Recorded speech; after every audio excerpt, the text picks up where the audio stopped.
Meanwhile, the Guam movement to help our brothers and sisters in the Philippines continues to grow. Tricia Oftana is from Guam and her family owns Guam Bakery in Dedido. She now lives in Cebu running another family business. During Typhoon Yolanda, Tricia's extended family in Bantayan Island, Cebu, was in need of assistance. Nearly the entire island was wiped out, she says. Maybe like a day or two after the storm, one of my cousins was heading out there. And I reminded him, I thought I reminded him to make sure you make contact with me, but he couldn't get a signal out. So I didn't hear word from what happened until he came back into the city. And when he left, I sent him with bread. I said, you know, that's the only thing you can probably carry. That's the quickest thing I can give you. Yeah. Bring some bread, feed them. And he said it disappeared quickly because they were hungry.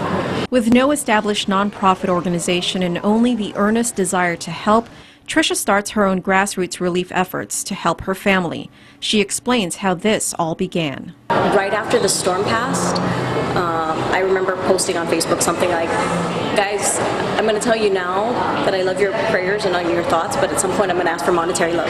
And I kind of just left it open, and then a couple days later I did. I started asking. I didn't give much thought to it. I just said, hey, if you can donate, probably the quickest way is to just get me cash, and I'll spend it right. And good thing my friends trust me. Yeah. And so within the first day, I saw $100 from one friend, $200 from another friend.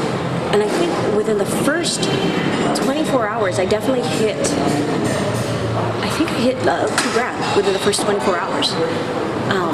And just friends of friends eventually started reposting all of my posts on Facebook and vouching for me and saying you can trust her, and she's got a photo album up of what she's doing. She and her friends are just trying to do what's right. And in a matter of a few days, Tricia collected the equivalent of 13,000 US dollars. Local currency equivalent of about 600,000 pesos. Isn't it? It's amazing. That's a lot. It's completely grassroots. So what has she done with the money so far? I think the initial wave of relief packs, it was a little bit more generous. We had 4 kilos of corn grits. We had 3 cans of sardines, 2 liters of water, and 2 matchbooks, 2 boxes of matches. And that came out to something like $4.57. That first